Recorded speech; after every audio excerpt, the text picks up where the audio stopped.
Hi there, today I'm going to show you how to change the language of a HP Officejet Pro 8610. And this is nice and simple. If we're done from the printer itself, using nothing but the touchscreen, you can see here. Now although my printer is set to English, I'm going to show you every button press and guide you through best as I can, so you can change it from whatever language your machine's in currently to whatever language you desire.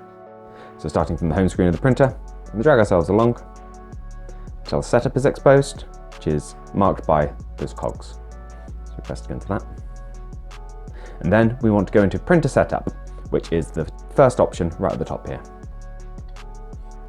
Now, as you can see, the language is the second option down. So press to go into there. And here you've got a full list of all the different languages.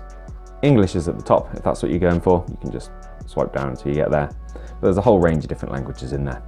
Just find the one you desire, press on it, select yes, which is on the left there, and you're done. Now I hope you found this short video useful. If you have, let me know with a like. If there's anything else we can help with, let us know down in the comments. Otherwise, thank you for taking the time to watch this video, and we'll see you in the next one. Take care. Bye bye.